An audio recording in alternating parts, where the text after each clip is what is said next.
Hello, everyone. This is Lynn Bergeson. I am president of the Acta Group, and we are very pleased today to present our webinar, an update on the European Union Chemical Strategy for Sustainability. As some of you may know and perhaps participated in January of 2023, we convened a similar webinar on the CSS and its impact on REACH and CLP regulations. Given the passage of time, we thought it would be really good to parachute back into this space because there have been a number of significant developments that have caused us to schedule this webinar. And given how robust the response has been, I think we have kind of hit upon something. Couple of administrative points. Your microphones are muted. You are in listen-only mode, but as you listen to our content, and if you have questions, just put them in the question and answer portal on your dashboard, and we will get to as many questions as we can. Each of our presenters is aware of the fact that questions will be accumulating, and we will try to address them as best we can. You should have received already, if you registered for this webinar, the slide presentation, some resources, and biographical statements for our presenters. So they're all there, and I hope you can access them and annotate your hard copy presentation of the slides as we go along. I will now introduce our extraordinarily superb faculty. I'm so pleased. Returning by popular demand, and leading off the discussion today is Meglena Mihova. Meglena is managing partner of EPPA, a Brussels-based regulatory and public affairs consultancy. As you know from other of our webinars, Meglena is the go-to lawyer in all of Europe on anything related to chemicals. She is the chemical maven, and we just so appreciate Meglena's ability to participate in this webinar. Following Meglena's remarks, we have our own Acta Brussels-based regulatory scientist, Dr. Tiina Lantto. She will present next. Tiina joined us just this past summer and is now resident in our Brussels office. She is a regulatory scientist, has a very distinguished career. She had been with Acta, doing as a science researcher and dossier evaluator, and more recently served as an in-house toxicologist for DSM-Firmenich and a researcher and instructor at the University of Helsinki. So we're just thrilled Tiina is with our offices in Brussels and able to present today. And then following Tiina's presentation, Acta's Vice President and Director of Toxicology, Dr. Jane Verne, will present. Jane's distinguished career as a research scientist and study director with a Ph.D. in genetics for several large corporations before joining us a number of years ago is just truly, truly impressive. Jane navigates the challenging space of science, toxicology, and regulatory science and risk communication, particularly to C-suite members and others, is truly impressive. And we just are thrilled that Jane is here to present as well. So what we're going to cover are both political and strategic implications that will be Meglena's area, and then regulatory science perspectives. Tiina will present that important topic, and it will be followed by Jane's review of regulatory challenges. We will then have a question and answer session, and as I indicated, we'll get to as many questions as we can, and those questions that we are unable to answer in real time, we will record and present answers and send them out in a day or so following this webinar. So with that, I will turn it over to Meglena Mihova. Thank you, Lynn, for your kind words, and thank you for having me. I would focus, as announced, on what is next in the EU chemical strategy for sustainability, and I will give you the overview of the political and policy landscape. As you all know, we have been actually in a crossroad. After the elections for the European Parliament, a new commission actually is coming to formation. We can go to the next slide. The old Commissioner Ursula von der Leyen, she announced quite some challenges and challenging actually targets, very ambitious targets. And we have her again as a new President of the European Commission for the next couple of years. Now, spot the differences in her political speech, how the election results and the signal that was sent to the EU politicians of all the challenges that the EU industry is facing, in implementing the Green Deal and the chemical strategy for sustainability, how that would be addressed in practice. It is not really very quite clear yet, as the key difference from what we have seen in the early dates of the old Commission was a very strong push for infusing sustainability in all kind of legislation and considerations, but also having for the first time some binding obligations and very much focusing the environmental concerns and impacts as a red line in the European legislation, including the one on chemicals. So what we have seen, at least in her political statement, is that shifting from Green Deal to Clean Industrial Deal and actually refocusing on more pragmatic approach, at least on paper and on statement, it should be more pro-business driven and focusing on investments and reinforcing the competitiveness of the industry. Now, all of that is happening obviously in a very complex environment. And we also heard about the simplification of REACH and the clarification that they intend to introduce on PFAS.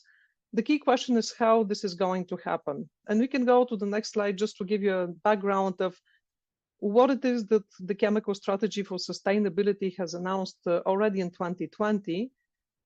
This is the big, let's say, landscape of the targets, but also the initiatives that are ongoing. So the key challenge would be how the desire to decelerate from political perspective will be implemented in practice and how all these initiatives will be impacted. For the moment, I remain quite realistic, not to say pessimistic, as we have seen that the European machine is producing policies and legislation, and there is slight always disconnect between the statements and what we see. But what the plan is, and what has been actually since 2020, is to, first of all, have a major redesign of the architecture of the European chemical legislation, REACH, but also COP, and also cascading effect on other legislation like waste and water and so on. There will be also, and this is also the focus of reorganizing the role of the European Chemical Agency and also giving different role to Acta and EFSA when it comes to new hazard classes. And the new hazard classes have been also expanded to focus on ecotoxicology, with also a new approach of grouping, even for the new hazard classes identification, grouping the chemicals in broader groups and not individual substances. There is also a willingness to evaluate the toxicity of mixtures and to set for the first time regulatory criteria. And also this approach of going broad is impacting the way the risk management is done. And we are actually seeing a lot of proposals of broad restrictions, but also the intention to broaden the generic approach to risk management to cover more classes, but also more type of uses beyond the consumer uses. And we also have seen the announcement back then in 2020 on the idea of allowing hazardous chemicals to be used only when they're essential. And the big question is what it is essential in reality. So moving to the next slide, I wanted to focus on a couple of highlights just to contrast and compare and probably to tone down the great optimism of industries that, well, probably some of the initiatives will disappear, or probably because of the political statements, the shift will be made smoothly and so on. One major element that we see persisting across the legislation is the grouping approach. It has been really the new approach to regulating initiatives. And we have seen that in REACH restriction proposals, microplastic PFAS, these were the first actually broad scope, large in scope proposals that are extremely challenging, not only for industry, but also for the authorities. But is the plan changing? Not really, because we have seen as well the update of the restriction roadmap, which is listing all the different chemicals which will be in the future subject to potential restriction proposals. And again, we see grouping approach. So we see skin sensitizers and consumer mixtures. This encompasses a very broad list of chemicals. And as I mentioned, the harmonized classification, when that one is applied to group of chemicals, it has a very substantial effect and also cascading effect on other legislation. So obviously we can see the challenges up front. How do we do that when you don't necessarily have quality data? How do we evaluate the socioeconomic impacts in broad group of chemicals? And also the enforcement is an extremely important element if you want to have efficient legislation. Even the REACH Enforcement Forum has been extremely critical, particularly in the cases of microplastic and PFAS. They warned in their advice to RAC that because of the substance identification and clarity and the lack of testing methods, those will be very difficult to enforce. So this is one element, but there are others. We can turn to the next slide. Another element that will drive and will serve as a catalyst to the regulatory initiatives is the so-called One Substance, One Assessment initiative. It sounds like a bureaucratic exercise and nobody really paid attention to that one, but this is where the machinery is changing in a very substantial way. And that will be actually meaningful in the long run trace for actually harmonizing the approach to how chemicals and when chemicals are evaluated. So the Commission is actually creating new inter-service group composed by the Commission, but also the other 4 agencies. So we have EFSA, also EMA, Acta, and so on. And they're going to coordinate how and when to evaluate groups of chemicals and who will take the lead and which of the agencies will take the lead for carrying the assessment. So the notification of different initiatives will be also done in a more transparent way, because for the moment it was covering only REACH. Now that would go also to CLP, but also to sectorial legislation. And most importantly, in addition to shifting the work on chemicals to different agencies, and for example, on CLP, and we're going to go in a second on this topic, but also giving ECHA more power when it comes to evaluating chemicals used in specific products like toys or electronics. So they will be creating a big platform of data that will be actually gathering all the assessments done under the different regulatory processes. EFSA, as you know, they have been actually doing a lot of evaluation on uses of chemicals in plant protection by and other products. ECHA, they're focusing on biocides, they're focusing also on industrial chemicals. EMA on all medicinal products. So all of that would be merged, and the evaluation results, but also the opinions will be actually looked into a harmonized way. So they will be basically working as communicating vessels and will be fueling one another's initiatives for substance evaluation and restrictions. So in addition to that, member states would have also the opportunity to ask for more testing. So we see here already that by creating this gigantic platform that should be up and running next year, and the coordinated way the agencies are looking into the data that they have generated over the years will come with concrete result on regulatory initiatives. We can go to the next slide. So the harmonized classification, this is extremely important starting point, because when you change that classification, obviously using the grouping approach, that has cascading effect on any pieces of legislation which would have the hazard identification as a starting point for discussion. So I'm taking care of the more political regulatory elements, and the colleagues later on will go into the details. But what we see with the new model is the loss of predictability. So till now, it's only member states, authorities or industry that can initiate a dossier. Now the Commission, the European Commission, will have the power of initiative, and they can give the mandate to the European Chemical Agency or to the European Food Safety Agency, depending also on the applications, to work on the evaluation of new hazard harmonized classification. So obviously, if you give the mandate to the Commission, this mandate is used, and we can actually anticipate already that there will be a lot of new dossiers that will come. And we'll have to see how EFSA and ECHA will actually compete or work together on this files. Obviously, when the Commission is in the leadership, they're subject to a lot of pressure, and probably that pressure would increase basically from the European Parliament, from NGOs, industries as well. So we'll see how the Commission will be well equipped or not to handle this.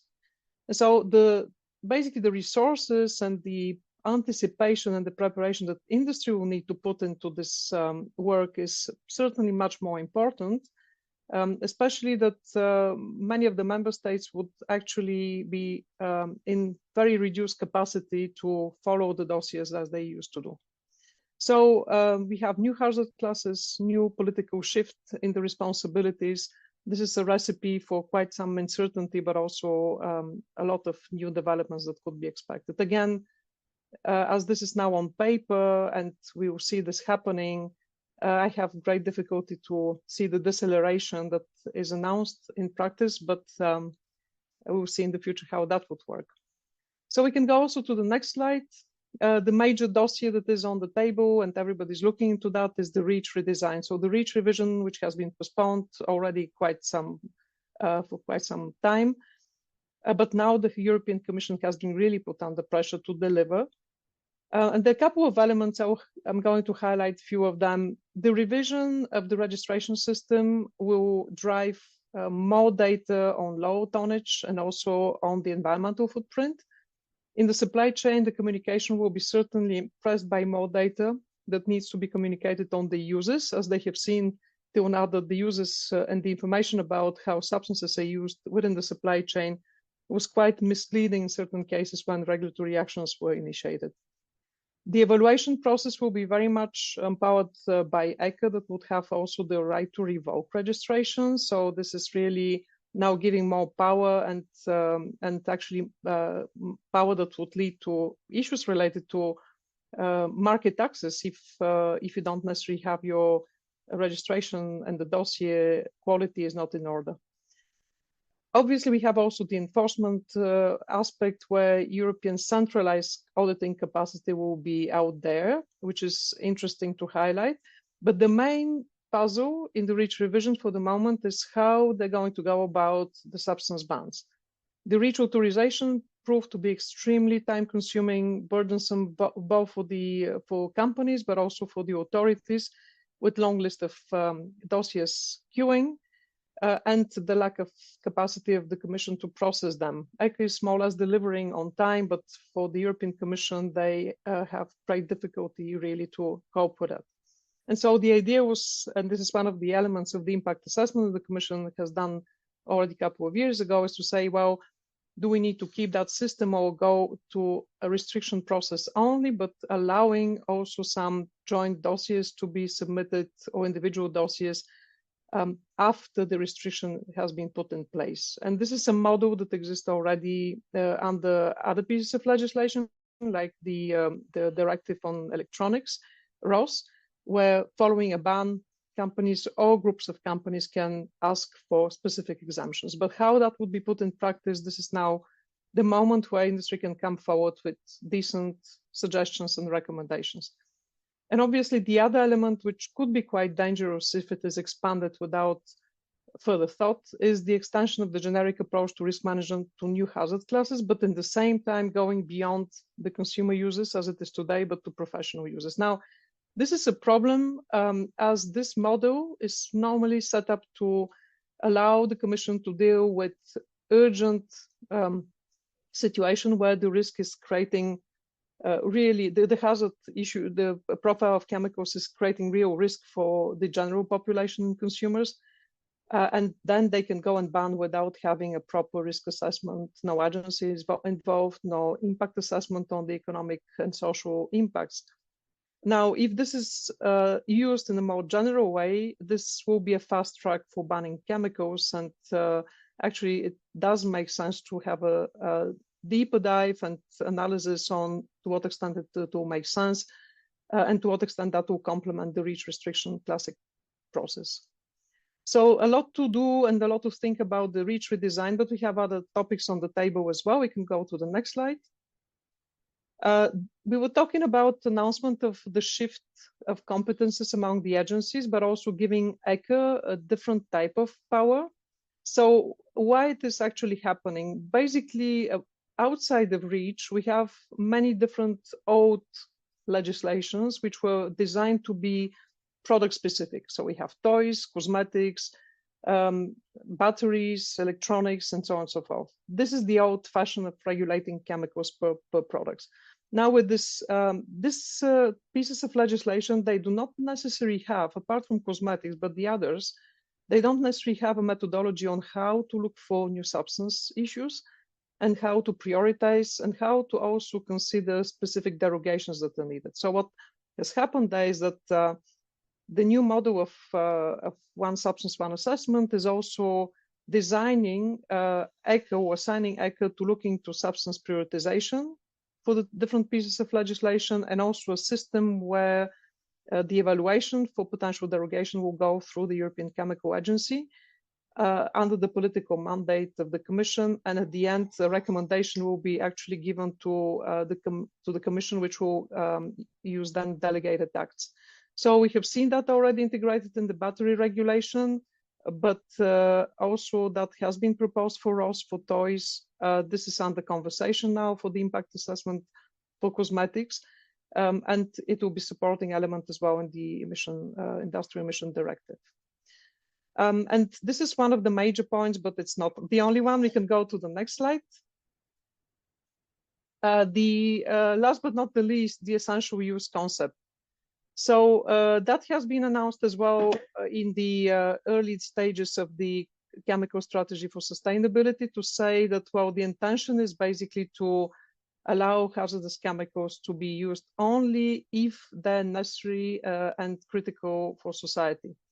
But now we have also the Commission communication that explains what it is and how that will be used. So the key criteria, they look very simple, but they're subject to quite some unclarity and uncertainty as well in interpretation. So the use is necessary for health or safety, or it is critical for the functioning of the society.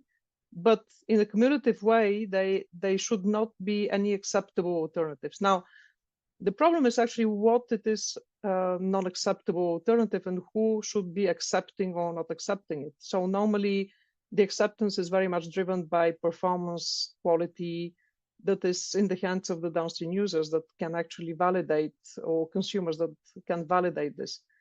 The problem here is that this is deriving in a too poetic way compared to what we have already set by ECHA, which is a very clear methodology on how to make the analysis of alternatives, where we have the technical performance, but also the economic feasibility and economic availability of potential alternatives. So this deviation is kind of problematic because it leaves the door for quite some interpretation there. What is very clear, however, is that substitution plan will be a precondition for derogations, although there may be actually lack of alternatives.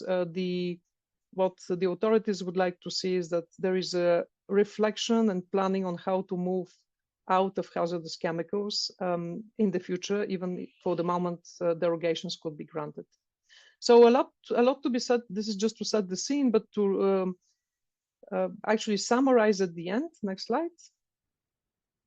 We can see that actually some political shifts have been announced in toning down the ambitions and focusing on investments and viability and competitiveness of the EU industry. But in the same time, we have already programmed from 2020 CSS implementation a lot of different initiatives, which are quite impactful. So these are not minor initiatives. They're quite substantially changing the assignment of the power and also the way chemicals are assessed. So the focus is also very strong on new environmental risks and so on, which is actually not necessarily present in many pieces of legislation like cosmetics or pharma, where human health is really the key.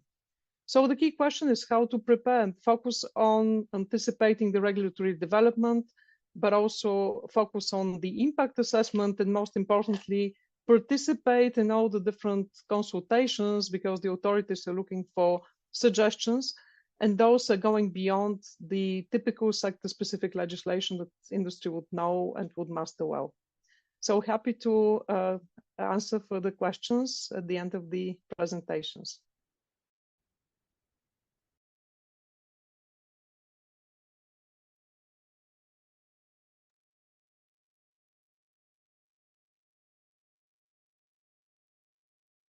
Thank you, Meglena. What a great presentation. Okay, my slides and my presentation is more about the scientific point of view and the practice for the industry. Next slide, yes. So my topics, which I will cover today, it's about new hazard classes under CLP regulation. Also, few words more about the essential use concept. Meglena already went through it quite well. And then grouping of substances, few words about that, and also research and innovation, and very quick update about the mixture assessment factor. Next slide, please. Okay, so new CLP hazard classes. So they actually were added to the CLP regulation already last year, and there's a transition period ongoing at the moment. So industry can already voluntarily self-classify their substances if they want, but it's not mandatory at the moment. And like Meglena mentioned, EU member states, but not only them, of course, industry, but now also Commission can initiate some proposals for harmonized classifications, taking into account these new hazard classes. Also, the Euclid system, it has been updated in the end of April this year, including new hazard classes. So there is a possibility for the industry at the moment to add their self-classifications if they wish to do that. But the new CLP guidance, it's expected only by the end of this year. There is already a draft guidance for the endocrine disruptors and PMTs available. I think it was published in July. And of course, they are not the final versions yet, so we don't know if there are going to be a lot of changes, but they seem to be quite ready, and they already give a quite good basis for the industry that what is going to happen. Of course, it's good to remember that CLP itself, it can't require any testing. So, but of course, it can define how to do this hazard assessment. So also the REACH revision, which is going to include endocrine disruptors, especially there. So it will then define more what tests will be used. But of course, now, if any industry or any company wants to do this self-classification already at this point, these draft guidances can be checked, and also the old guidance by EFSA and Acta from 2018 for biocides and pesticides that can be used, and that is suggested to be used. So when it's mandatory then the industry to comply with these new hazard classes and rules. For all new substances, they need to do that from the beginning of 1st of May next year. But for the substances which are already on the market or will be registered before 1st of May 2025 next year, then the deadline will be 1st of November 2026. But still, it may sound that it's a long time, but at least that my advice in a way would be that big industry and companies, they should maybe check their portfolios and see what kind of data maybe is available, if there are any thoughts already that their substances might be classified. So at least start to work in a little bit, even though when not, if not really updating any Euclid dossiers with them. Next slide, please. And this is the list of these new hazard classes. PPT VPVB is already, of course, very known concept, but it hasn't been under CLP before now. But then endocrine disruptors and persistent mobile toxic substances, they are newer ones for this.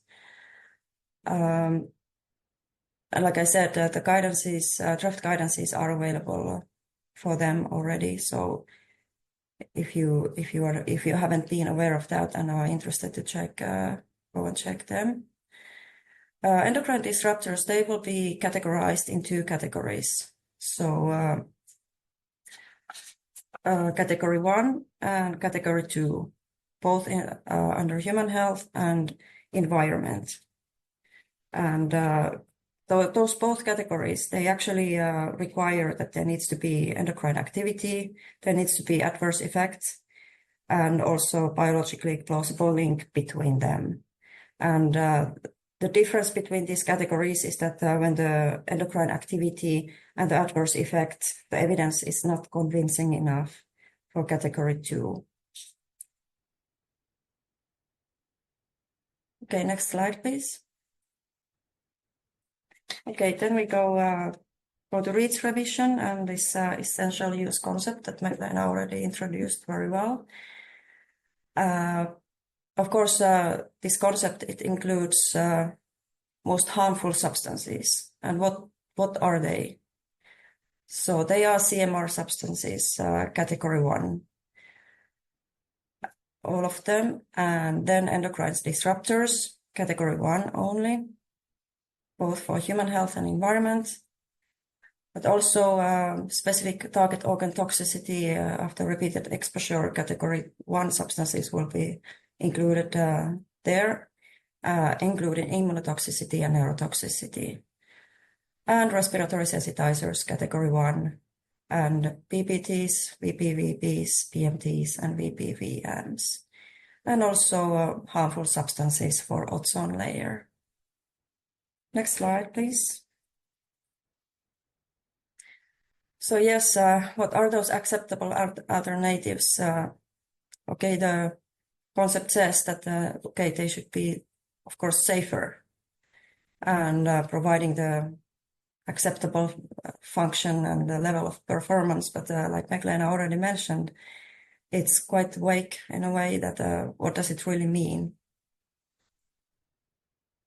And I think that will be defined at a later stage when this concept is really introduced in specific legislations like REACH. At least we can hope that. And of course, this whole concept, one objective of it is to phase out really the most harmful chemicals, and also to push the industry to innovate something new, and really take into account the safety of the chemicals, their mind. But we all know that that might be very, very challenging job in the end. Next slide, please. Then about the grouping of substances. I see that as a part of ECHA's role in CSS to really improve this dossier substance evaluation and also other regulatory processes, really to make it faster and make it more efficient than it has been before. So really progress more quickly, which means, of course, that more and more substances will be impacted with the actions by ECHA.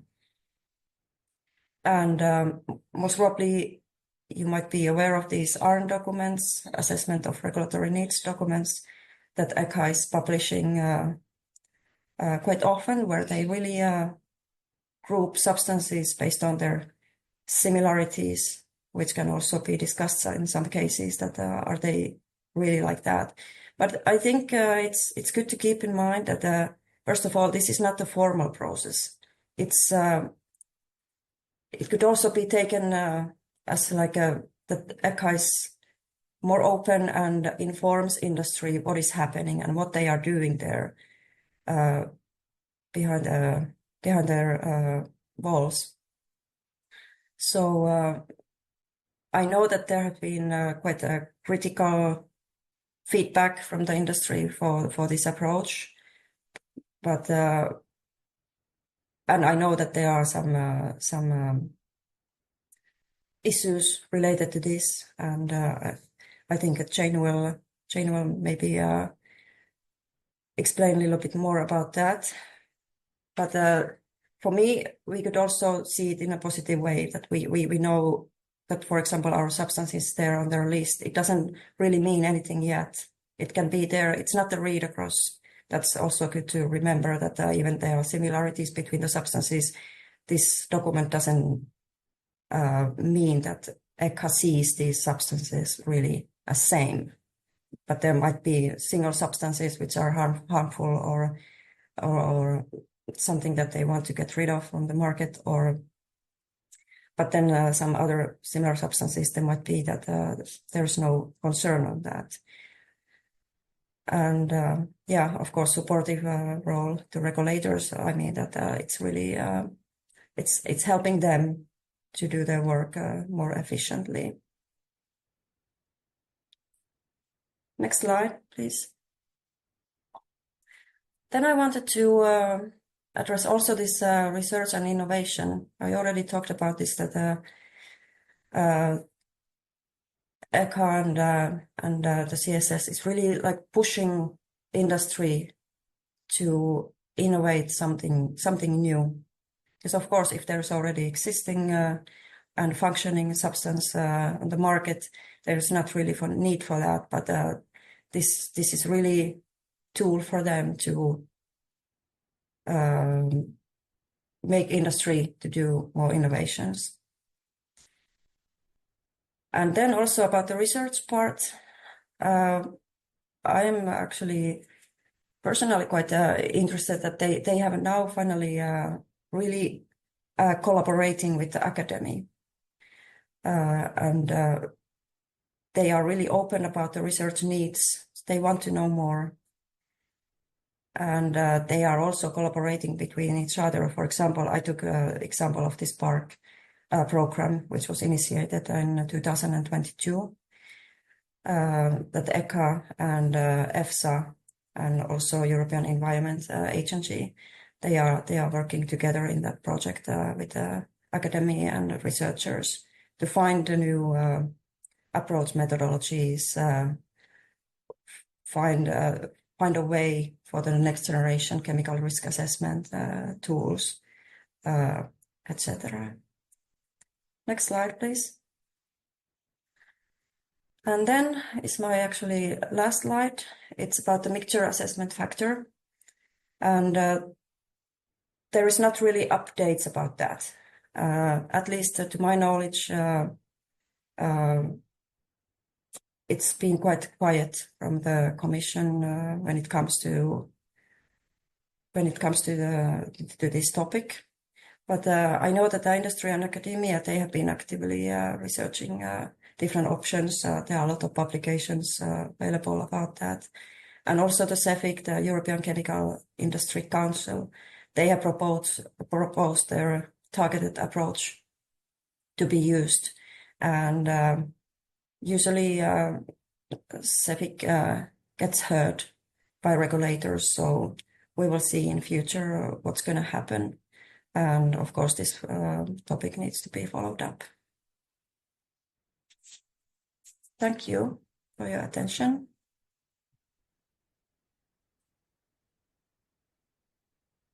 Thank you, Tiina. So now we're going to shift our focus and we're going to talk about the chemical product regulatory challenges associated with implementing the strategy. Next, thank you. So Basically, the European Union still desires to achieve its 2050 goals for Green Deal target climate neutrality and circularity.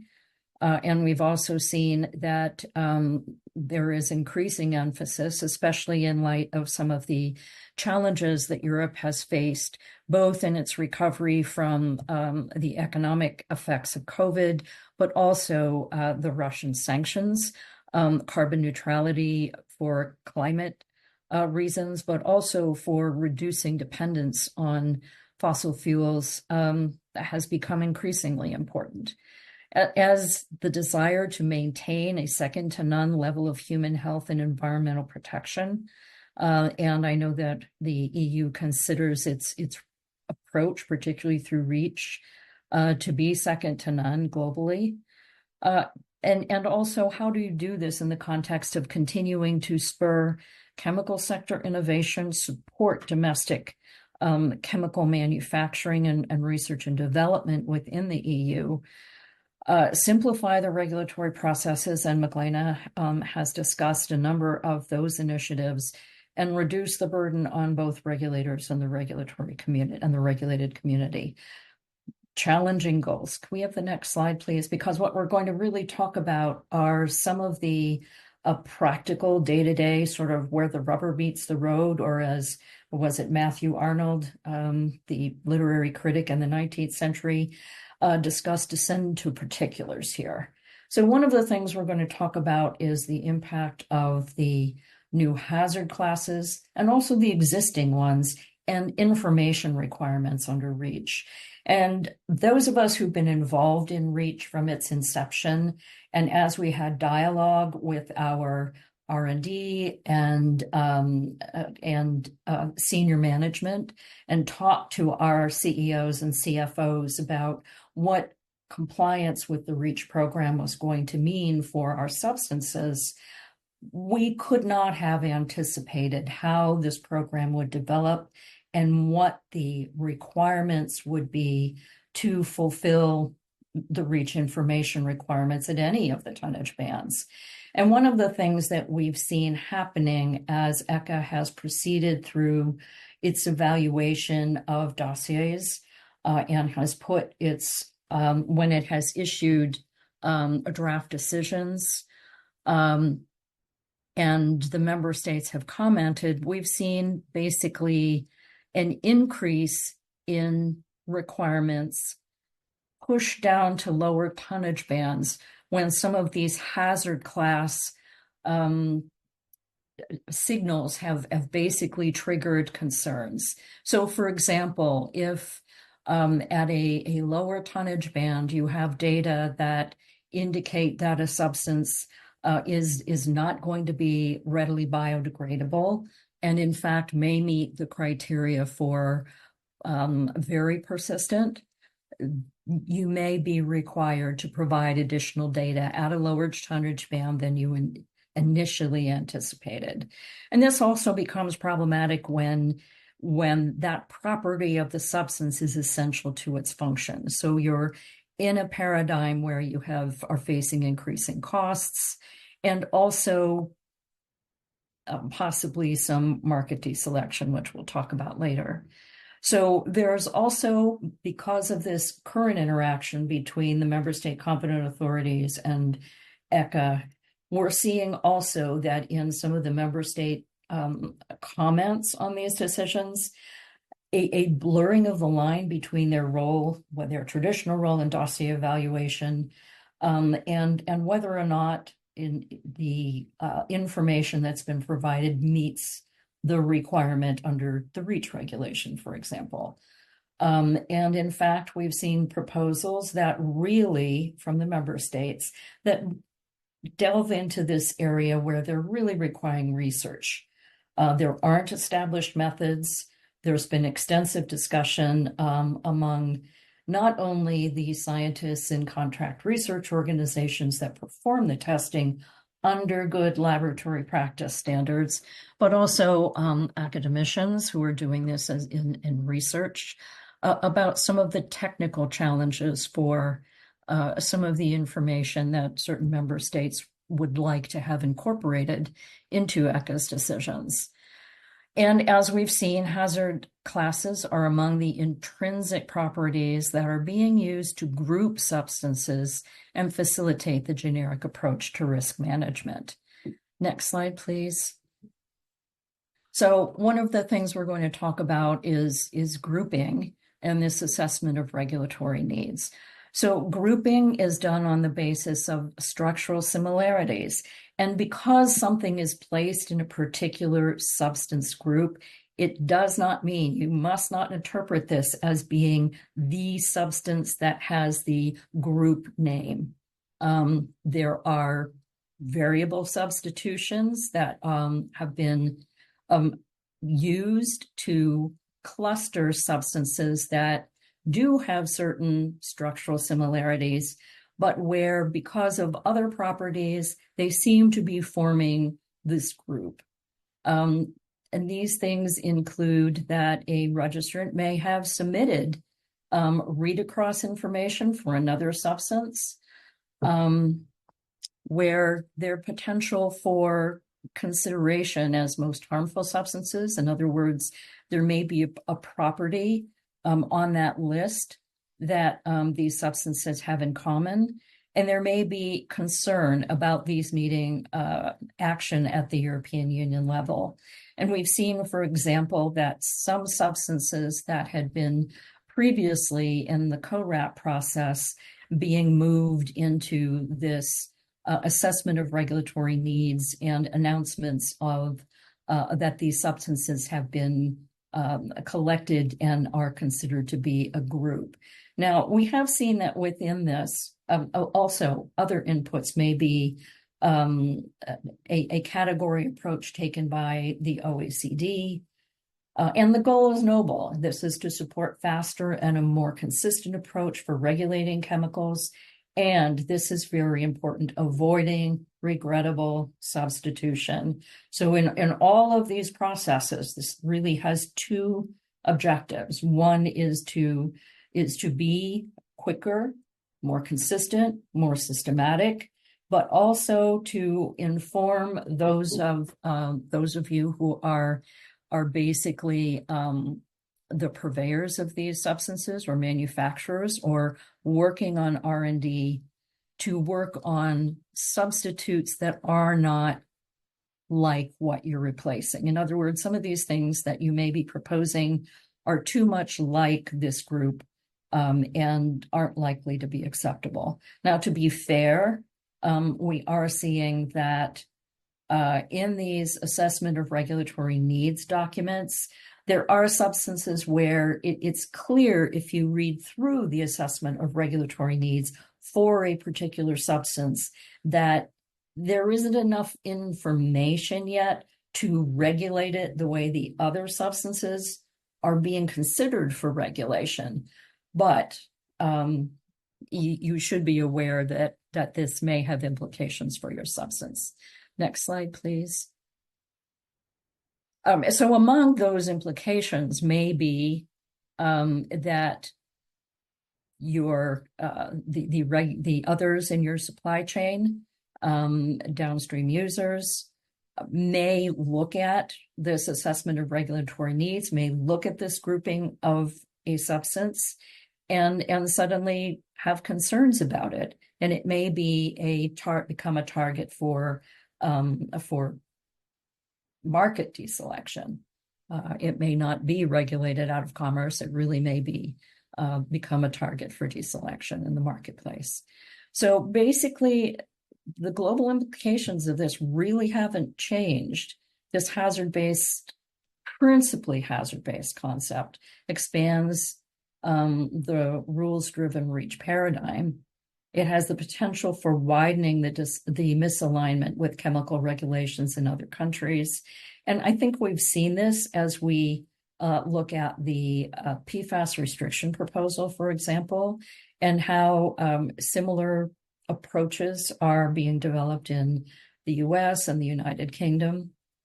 And again, how we understand and react to EU chemical regulatory classifications and decisions may accelerate this tendency toward product deselection by the public. Next slide, please. So how do we deal with this? And this really hasn't changed from what we discussed in January of 2023. It's really important to follow these legislative developments, those that are applicable to your business sector, very closely, to look at and evaluate your existing substances and products in light of the Green Deal, how it's being implemented, and also the timelines. And then as you move forward, keep these things in mind and innovate mindfully. Thanks for your attention. Do we have questions? Reading my mind, Jane. I want to thank Meglena and Tiina and Jane for fabulous content and presentation.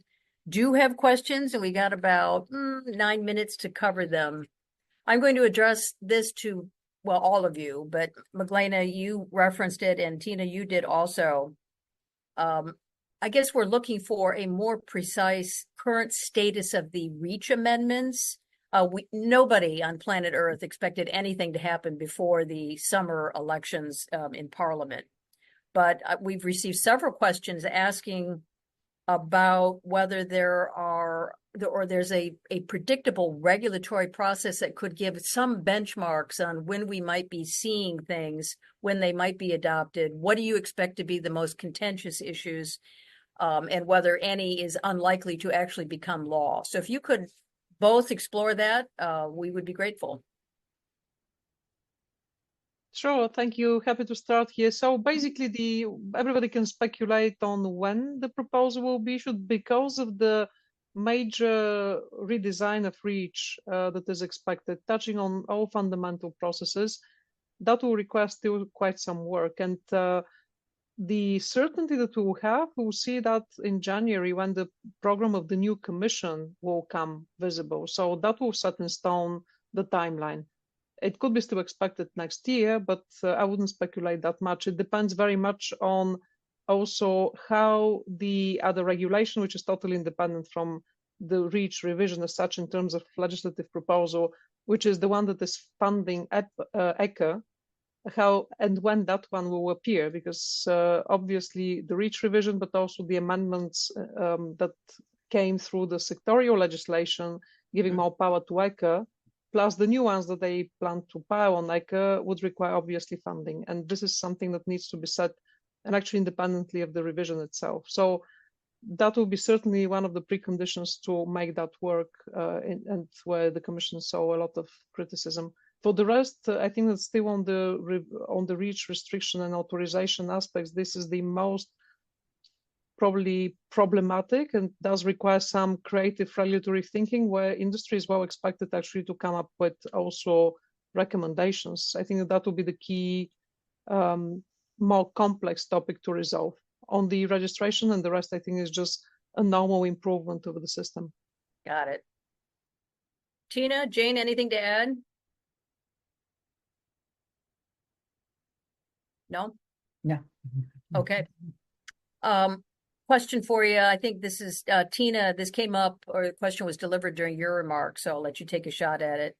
These anticipated shifts in responsibilities of ECHA are going to require resources, and as this questioner notes, the golden days of the initial substance registration fees has, long since passed. So do either of you, and you too, Jane, because you track this space pretty carefully, anticipate there's going to be some kind of registration renewal fee structure that will be established to generate income and much needed resources for ECHA? Is there anything that you've seen in your dealings in Europe that might suggest industry and businesses should be looking out for such a program? I mean, who's going to pay for all this stuff? Who is paying for it? Well, and that is one of the aspects of the revisions of the REACH legislation. That is, how is this to be financed? Because with the shifts of responsibilities, with the roles of ECHA and EFSA in the evaluation of these substances, and with the additional burdens that are going to be, or the additional expectations of the European Chemicals Agency, clearly how to fund this is going to be an issue.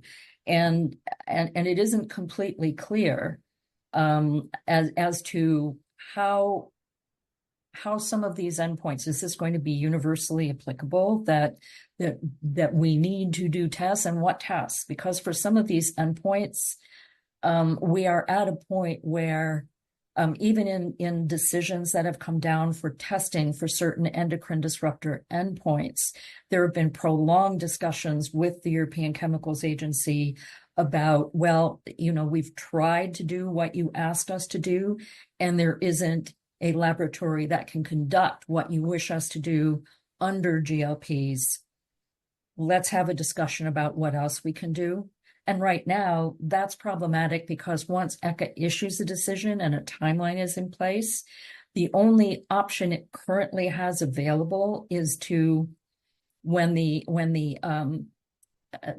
submission of the additional information is made, it can basically say, okay, this isn't complete, and we will give you until this date to complete it. And that takes a good deal of support information to allow ECHA to basically cite you for not getting everything in up on time, but then allow additional time to do it. So I would not be surprised if, as part of this, from a purely practical perspective, additional fees that were imposed on the registrants, that would not surprise me, because what is the other option? Just to increase the amounts that each of the member states needs to pay to support the European Chemicals Agency? Well, that may be part of the solution, but I strongly doubt that is going to be very viable politically. I don't see that the member states are going to be willing to bear that burden I would agree. On their own. Tiina, any thoughts as a former ECHA research scientist? Any ka-chinging in the background that they might be thinking of? I really don't have anything to add for this fee question after Jane, but of course I raised this testing. Testing is something that it's gonna, of course, increase costs, because even for the lower tonnage substances, there will be more testing required, most probably, under REACH. And it will be, because the CLP is also there now, even though it doesn't require any testing. But yes, there will be, and of course, especially endocrine disruptors, how do we really define them? Is there going to be a lot of animal studies? And actually, ECHA's role is to minimize animal studies. So I think they're very big questions that they are going through there now. Meglena, any thoughts? Yeah, the key actually aspect is also around this new hazard classes, and those that are really not that explored on the mobile, toxic, and so on. So as they would like also to streamline and simplify REACH, that will be quite a challenge to keep that in balance, gather more information, but at the same time, actually not make it so burdensome for accessing the European market, because then after all, it's the access to the European market that is important at the end of the day for this registration dossier. So how much will be financed by the research activities of the EU versus how much would come through the dossiers? I think this is something that needs to be well thought through. Got it. Thank you, Meglena. Well, we have time for one question with quick, crisp responses, and this question doesn't invite that. The CLP is based on hazard, while in cosmetics, it's based on risk. How will this duality be maintained with the one substance, one assessment system? Jane, this came up during your remarks, so sadly it falls on you.